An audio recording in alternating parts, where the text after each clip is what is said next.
आज हम पढ़ेंगे इम्पोर्टेंस ऑफ पीएच के बारे में। तो कल मैंने आपको बताया था पीएच स्केल के बारे में, ठीक है। तो क्या जो एसिड की क्या पीएच होता है और बेस का क्या पीएच होता है और न्यूट्रल का क्या पीएच होता है, ठीक है। तो आज हम पढ़ेंगे इम्पोर्टेंस, तो क्या क्या इम्पोर्टेंस होते हैं पीएच स्केल के, ठीक है। तो देखिए एसिडिटी इन स्टमक, जो स्टमक में हमारे एसिडिटी होती है, मतलब एसिड ज्यादा सीक्रेट हो जाता है, तो उस टाइम में तो उसको बोलते हैं एसिडिटी, ठीक है। तो आपको पता होगा जैसे डाइजेशन सिस्टम में हमने पढ़ा था जो HCl एक एसिड होता है वो क्या करता है, हमारे डाइजेशन सिस्टम में इम्यूनिटी का वर्क भी करता है और क्या करता है, हमारे फूड को एक एसिड प्रोवाइड कराता है, ठीक है, जो डाइजेशन में भी हेल्प करता है, ठीक है। अगर हम कोई ऑयली फूड ज्यादा खाएंगे, जैसे कि जो ज्यादा ऑयल वाले होंगे, ज्यादा स्पाइसी फूड ज्यादा खाएंगे, तो क्या होगा, वो एसिड हमारे जो HCl एसिड होगा वो क्या होगा, बहुत ज्यादा सीक्रेट होने लगेगा, जो जिसके कारण क्या हो जाएगी, हमारे स्टमक में एसिड की मात्रा ज्यादा हो जाएगी, जिससे क्या होगा, एसिडिटी की प्रॉब्लम होगी, ठीक है। जिसको हम बोलते हैं कि बेचैनी होना, एसिडिटी बोलते हैं ना, तो वो एसिडिटी की प्रॉब्लम होगी। तो इसको मैं क्वेश्चन के अकॉर्डिंग बताऊंगी आपको आगे। तो देखिए टूथ डिके भी ये क्या है, पीएच के कारण, पीएच इनबैलेंस के कारण हमारी बॉडी में हो जाता है। कैसे होता है मैं आगे बताऊंगी आपको। स्टंग ऑफ इंसेक्ट, जैसे कि कोई भी, जैसे कि वो इंसेक्ट हो गए, जैसे चींटी हो गई या मधुमक्खी होती है ना, हनी भी बोलते हैं जिसको, उसका जो स्टंग होता है, उसका डंक होता है, जो हमारी बॉडी पे टच होता है, तो है ना, तो हमको जलन महसूस क्यों होती है, तो उसके बारे में आपको बताऊंगी वो क्यों होता है, पीएच की वजह से। एसिड रेन, जो एसिड रेन होती है वो भी किसके कारण होती है, पीएच के कारण होती है। पीएच ऑफ सॉइल, ठीक है, सॉइल का पीएच ऑफ सॉइल ये भी मैं बताऊंगी आपको आगे। तो देखिए फर्स्ट क्वेश्चन आता है एसिडिटी इन स्टमक, इसको मैं क्वेश्चन के रूप में आपको बताती हूँ। जैसे what do you mean by acidity in stomach, तो आप क्या सोचते हो कि एसिडिटी इन स्टमक क्या होती है। व्हाट इज एंटासिड, ठीक है, एंटासिड क्या होता है, राइट इट, तो इसको लिखना है। तो देखिए secretion of too much acid, HCl मैंने अभी बताया था, जो डाइजेशन सिस्टम होता है हमारा, जो हमारे फूड को पचाने में हेल्प कर रहा है हमारा, जिसमें क्या है, HCl एक एसिड होता है जो वर्क करता है, ठीक है, जो हमारी बॉडी के अंदर पता प्रेजेंट होता है, कहाँ पर, हाँ वो स्टमक में। ये क्या काम वर्क करेगा हमारी बॉडी में, स्टमक में जो एसिड की मात्रा रहेगी, इससे जो क्या करेगा, फूड से एसिड को लेगा और कभी डाइजेशन हेल्प करेगा। लेकिन अगर हम कुछ ज्यादा ऐसे फूड खाए जिसमें ज्यादा एसिड की मात्रा होगी, तो ये क्या होगा, HCl का सीक्रेशन क्या हो जाएगा, बढ़ जाएगा। Along gastric juice cause irritations and pain in stomach is known as acidity। अगर हम इस HCl की मात्रा ज्यादा हो जाएगी हमारी बॉडी के अंदर, तो क्या होगा, हमारी बॉडी में इसका इरिटेशन होने लगेगी, इरिटेशन होने लगेगा स्टमक में, पेन होने लगेगा स्टमक में, तो इसको क्या कहा जाता है, एसिडिटी के नाम से जाना जाता है, ठीक है। एसिड की सीक्रेशन स्टमक में ज्यादा हो गया है, जिसके कारण इरिटेशन हो रहा है स्टमक में और पेन हो रहा है। अब देख कोज मतलब क्या कारण होते हैं इस चीज के, इस एसिडिटी के बढ़ने के। Compression of too much oil and spicy food, देखो अगर ज्यादा से ज्यादा स्पाइसी फूड होते हैं, जो ज्यादा मिर्ची वाले फूड होते हैं, उसको हम ज्यादा खा लें, क्योंकि और या कोई ऑयली फूड ज्यादा खा लें, ऑयली फूड ज्यादा खाएंगे, जैसे फास्ट फूड हो गया है ना, ये ज्यादा खा ले, तो क्या होता है, उससे HCl का सीक्रेशन बढ़ जाता है, तेजी से होएगा, और जिससे क्या हो जाएगा, एसिडिटी की प्रॉब्लम आएगी, ठीक है। तो इसलिए बोलते हैं ना, जो ऑयली फूड होते हैं उनको कम खाना चाहिए, क्योंकि क्या होता है, जिससे ये हमको क्या कहते हैं, ऐसे एसिड में एसिड ज्यादा सीक्रेट होगा इससे, ठीक है, और जिससे एसिडिटी की प्रॉब्लम होने लगती है। अब देखो हमको ये चीज पता है कि एसिडिटी होती है, तो एसिड की मात्रा हमारी बॉडी में ज्यादा होगी, है ना, तो स्टमक में ज्यादा होगी, तो एसिडिटी कहलाती है। अब देखो डॉक्टर हमको जैसे कि वो प्रोवाइड कराते हैं, कुछ वो मेडिसिन प्रोवाइड कराते हैं, तो वो क्या प्रोवाइड कराएंगे, वो हमें प्रोवाइड कराएंगे ऐसी चीज जो क्या करेगी, एसिड को कम करेगी, ठीक है। तो मैंने कल आपको बताया था एसिडिटी की चीज, जैसे किसी एसिड की मात्रा सॉइल में हो या स्टमक में हो या किसी भी चीज में हो, सब्सटेंस में ज्यादा हो जाएगी, तो क्या करवाया जाता है, प्रोवाइड बेस प्रोवाइड कराया जाता है। बेस होता है ना, वो ऊपर से प्रोवाइड कराया जाता है मेडिसिन के रूप में या किसी तरीके से, जैसे क्या होता है, एसिड की जो मात्रा है ना वो न्यूट्रल हो सके, कि जो मतलब ज्यादा बढ़ चुकी है ना उसको वो कम हो सके, ठीक है। तो आगे देखिए क्योर मतलब कि उसका क्या इलाज होता है। Use mild base to neutralise excess of acid such as magnesium hydroxide, milk of magnesium, ठीक है। तो आपको ये क्वेश्चन को तो बिल्कुल याद रखना है कि जो MgOH का होल थ्राइस है, इसको बोलते हैं मिल्क ऑफ मैग्नीशिया, ये हमें एसिडिटी जब स्टमक में होती है तब हमको प्रोवाइड कराया जाता है, और ये एक तरह का क्या है, बेस है।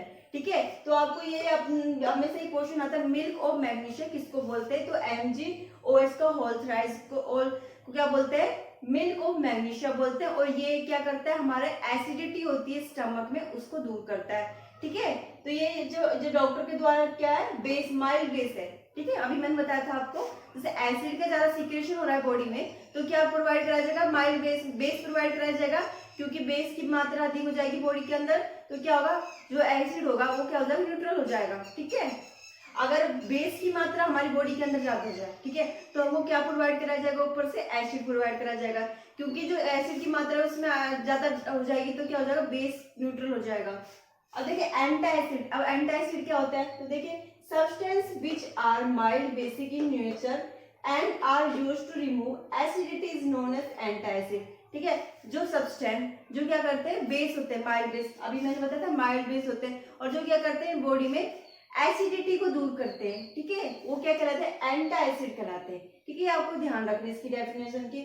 और ये कौन से हो गए, मिल्क ऑफ मैग्नीशिया हो गया एक तो, और हो गया सोडियम बाइकार्बोनेट NaHCO3। ठीक है, तो ये क्या हमारे माइल्ड बेस होते हैं, और ये किसमें हेल्प करते हैं, एसिडिटी को दूर करने के लिए, और ये क्या है, एंटा एसिड होते हैं। ठीक है, आपको ये तो पता लग गया होगा। अब आगे मैं आपको बताऊंगी fruit decay, stung of insect, acid और पीएच ऑफ सॉइल के बारे में, ये इसके इंपॉर्टेंस है पीएच के।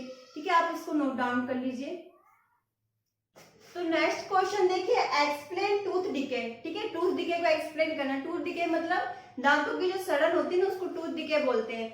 अब दांतों की सड़न कैसे, जो कई बार दांतों में क्या होता है, जैसे ब्लैक ब्लैक होल हो जाता है, और क्या होती है, और जैसे कुछ खाते हैं, पानी पीते हैं, उसमें चुभता है।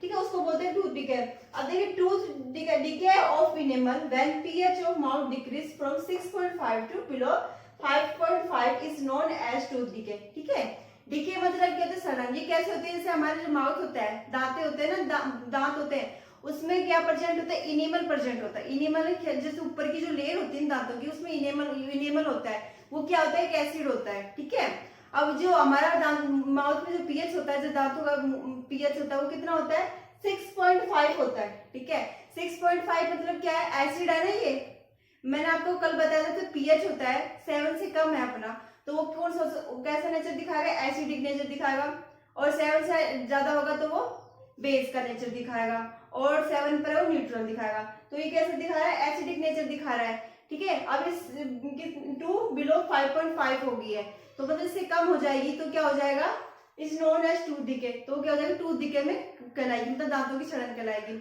मतलब कि जो हमारे एसिड की मात्रा कुछ ज्यादा होती है, वो क्या हो जाती है, थोड़ी कम हो जाएगी, तो जिससे क्या हो जाता है, टूथ डिके हो जाएगी। Bacteria convert as tooth decay, bacteria convert remaining as food into, bacteria होते हैं हमारे माउथ में, जैसे कि ग्रो करने लग जाते हैं जब हमारा पीएच होता है जो डिक्रीज हो जाता है। कैसे, जैसे कि हम फूड खाते हैं कभी, तो क्या होता है, हमारे माउथ में क्या होता है, बैक्टीरिया ग्रो करने लग जाएंगे, तो वो क्या करेंगे, जो हमारे माउथ का जो पीएच होगा उसको क्या करते हैं, डिक्रीज कर देंगे। डिक्रीज मतलब कम कर देते हैं, तो जिससे क्या होता है, इनेमल होता है, जो जिसमें दांतों में इनेमल पाया जाता है, जो पीएच होता है, जिससे डिक्रीज होता है ना, तो वो कम हो जाता है।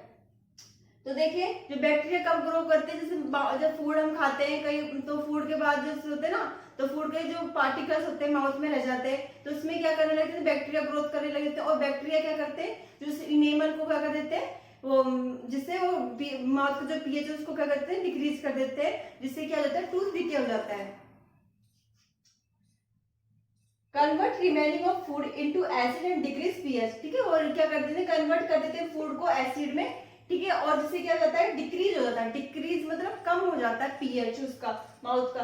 क्यों, तो इसका क्या क्या इसका इलाज क्या होता है, tooth should be clean bye alkyne solution और टूथपेस्ट। तो टूथ होते हैं दांतों को किससे क्लीन करना चाहिए, एल्काइन सोल्यूशन और टूथपेस्ट। जैसे जैसे कि हमारे दांतों में जैसे बैक्टीरिया ग्रोथ करने लगेंगे, तो इसके लिए हम क्या करते हैं, टूथपेस्ट करते हैं ना सुबह उठ के। तो क्यों करते हैं, जिससे कि वो जो हमारे दांतों का जो इनेमल है वो बना रहे, और जो बैक्टीरिया है वो ग्रो नहीं करे, और वो मतलब कि मर जाए। और एल्काइल सोल्यूशन, जो टूथपेस्ट होता है उसमें क्या प्रेजेंट होता है, एल्काइल सोल्यूशन प्रेजेंट होता है, जिससे हमारे माउथ का पीएच बना रहे। तो देखिए आगे, why stung of insect cause burning cell. जैसे कि कई बार ये होता है ना, हमको जो चींटी होती है और या कोई इंसेक्ट होता है या कोई हनी भी होती है, वो हमको काट देती है हमारी स्किन में, तो क्या हमको बहुत तेज जलन महसूस होती है उस टाइम, है ना। तो वो जलन क्यों महसूस होती है और हाउ टू रिड्यूस इट, और उसको कैसे रिड्यूस कर सकते हैं। तो देखिए, stung of insect has formic acid और मेथनोलिक एसिड, ठीक है।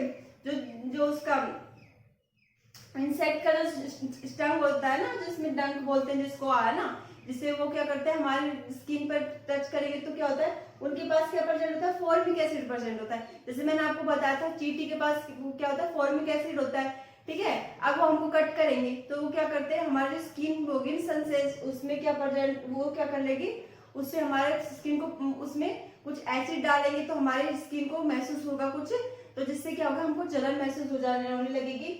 When it comes in contact of skin, it produce burning sunshine, ठीक है, जिससे हमको जलन महसूस होने लगी, जैसे स्किन के कांटेक्ट में आएगा वो फॉर्मिक एसिड।